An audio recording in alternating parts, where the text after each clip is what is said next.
talking about it. Yeah. And, you know, so this is, Kubrick was telling us about the mind control that was going on before we actually even knew there was such a thing as mind control. And the same thing, Barry Lyndon is about, again, getting close to the elites, but never really being accepted by the elites. You can have the name of the elites, you can have the look and the mannerisms of the elites, but you can never get in. Barry Lyndon could never really get into the elites. The Shining is a story of the Apollo missions and a lot more. Also pedophilia, which is another recurrent theme within the work of Stanley Kubrick, which sits under the surface.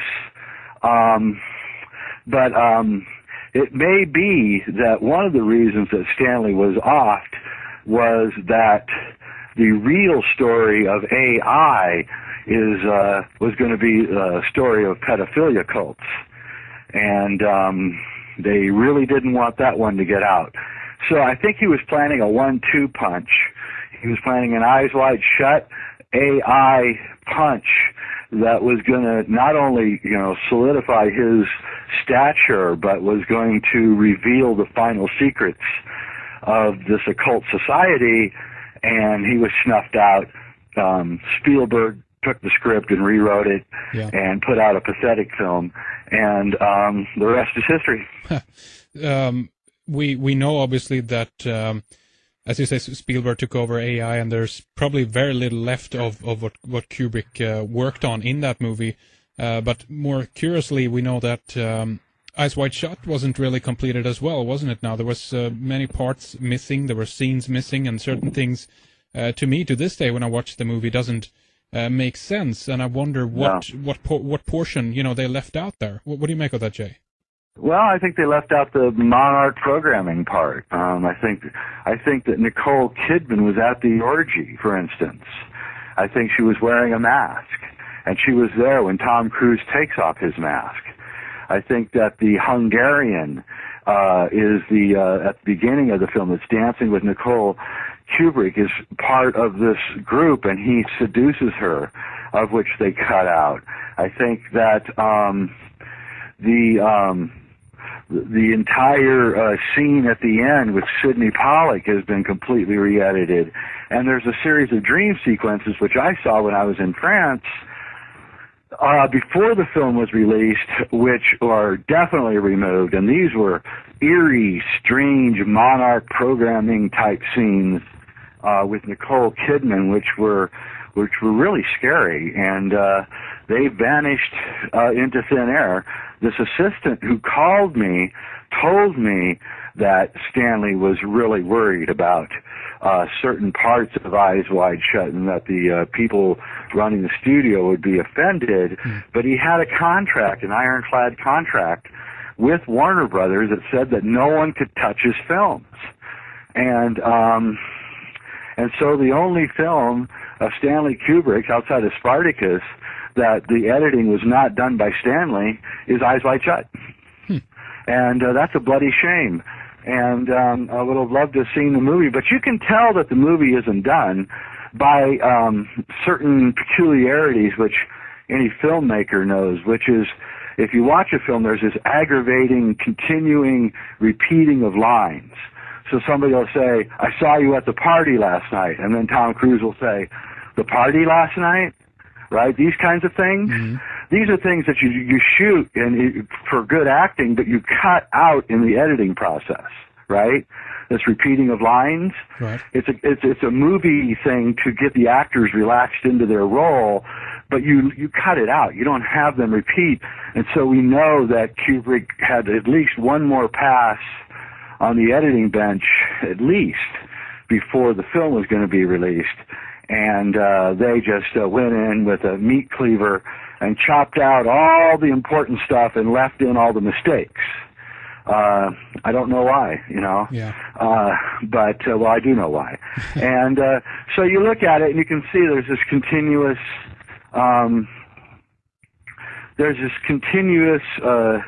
thread underneath the all of his movies, which is about a cult of people who run the world, and what unites this cult, according to Kubrick anyway, is an overarching obsession with children and sex. Yeah. I hate to say it, but that's what's going on. And when I get into the third film, I'm going to lower the boom on that, and I'm going to prove it beyond any shadow of a doubt. And the few people I've shown it to were almost sick with nausea after I showed it to them. And Kubrick was definitely putting it in there because, you see, here's the thing about Kubrick.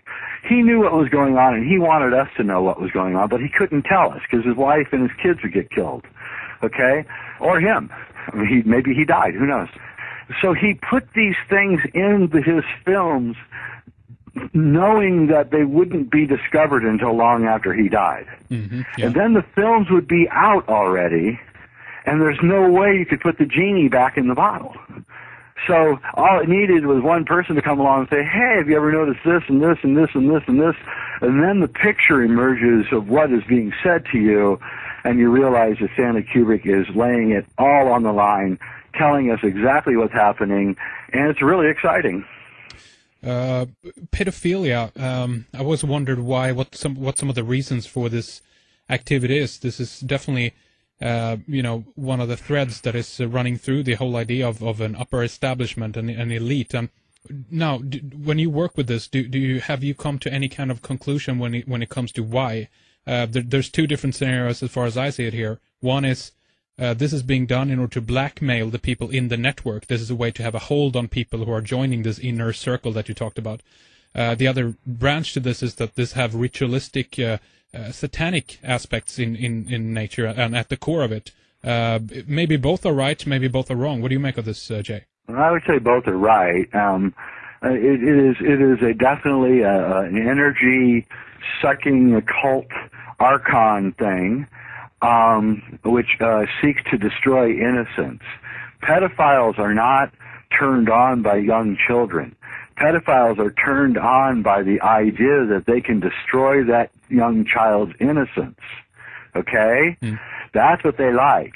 And that's archonic. That's a demonic archon draining the innocence out of someone kind of thing. And this is what they were doing at the sex orgy in Eyes Wide Shut. And if you really examine the film Lolita, you can see that Peter Sellers and his lady companion are part of a pedophile network that are running down children and trying to get James Mason into their pedophile cult. And he's so naive he doesn't realize that he's being invited into the cult. Okay? Mm-hmm. And his love for Lolita is so strong that he just blinded by it, and he doesn't realize what he's being told by Peter Sellers and his lady companion. And again, later in Eyes Wide Shut, when Tom Cruise comes to the costume shop and finds out that the girl there is not really an innocent at all, she's part of her father's pedophile service. And so it's both. It's how do you compromise, which, maybe even Stanley had been compromised. It's mm-hmm. entirely possible. Mm-hmm. And another thing which is interesting about all this, which I'll get into in the third film, is that all through Stanley Kubrick's films are these teddy bears. They're everywhere in all of his films. At the very last, I think it's the last shot of Eyes Wide Shut, is Tom Cruise and Nicole Kidman watching their daughter walk down the aisle in the shopping store, surrounded by bears, teddy bears. Mm-hmm. Now, if you type in pedophile and bears on Google, you'll discover that there's a insignia called Pedo Bear, which is what pedophiles use to tag a kid who might be interested. Okay? Mm-hmm. And it's a little teddy bear. And if you go further into this, you find out that pedophiles call them pedophiles who are hairy are referred to as bears. Okay? And frankly, Stanley Kubrick comes off as a bear when you look at him. Okay? Now, I'm not saying that he was a pedophile. I don't think he was. but I think the pedophiles referred to him as a bear because he was hairy. And don't forget that Arthur C. Clarke is a notorious pedophile, who was one of Stanley's best friends in London at the time of making it 2001. And so we see that he's hanging out with Arthur C. Clarke and his group of people who are mysteriously linked into the German scientists that Arthur C. Clarke is trying to get into NASA in the early 60s. And you begin to realize that there's a deeper connection here between Arthur C. Clarke's predilections and NASA. And I mean, it gets really strange. I mean, there's all sorts of odd things going on inside this story, that don't seem connected, but actually they may be. Mm-hmm. For instance, one of the things that drove Jim Garrison crazy in the Kennedy investigation, in the assassination of Kennedy, was that right before he got the job at the school book depository, Lee Harvey Oswald was working at a company called Riley's Coffee Company in New Orleans.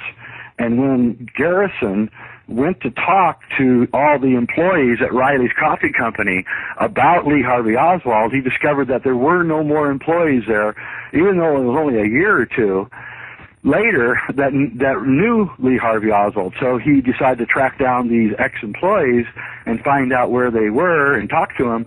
And guess where they all went? They all moved to Houston and became members of NASA.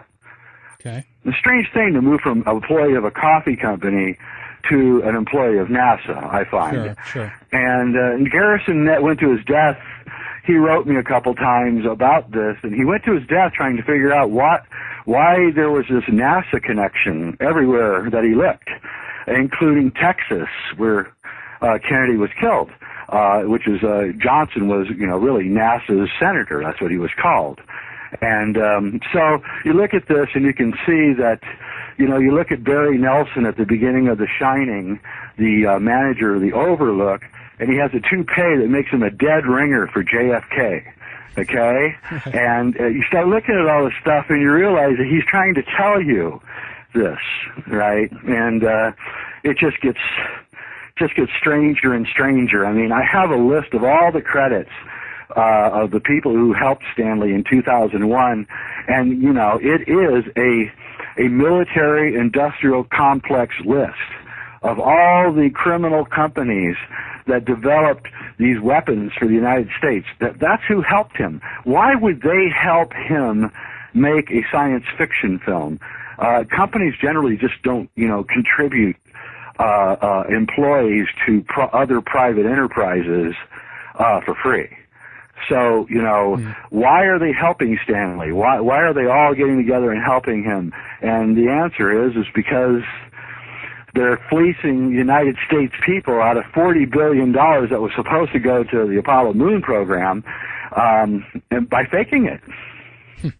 And do you think that this money then actually went to the real space program behind the scenes? I do. Yeah. I do. And I think the people that were working on NASA, and those are the people who are the most upset with me, by the way. I get a lot of emails from people who were working at Rocketdyne and McDonnell Douglas and these companies working for NASA, and they're really angry at me because they say, well, I did all this work, and you're telling me that it was just a big fake. Well, you did do all the work. It's true. And you did good work, I'm sure. Yeah. But you weren't doing it for Apollo. You were doing it for the secret space program. It's quite brilliant, too. Yeah. Well, exactly. That's quite interesting. I definitely want to talk more about that. There's one thing about the occult NASA connection that I've been reading about that is the most obvious one to me, I guess, in that sense. That has to do with the developments that happened at White Sands, specifically JPL, the Jet Propulsion Laboratory. We have people like Jack Parsons and the so-called Babylon Bunch doing some interesting ritual magic connected to the JPL facility and all that as well. That's one of the more obvious ones that I know about. But beyond that, what else is there out there in terms of NASA that are connecting the threads to this the upper elite, the establishment, Jay? Well, I mean, the most interesting thing, of course, is that the scientists in Germany that developed all of this stuff. We're all members of a group called the Saturnian Society.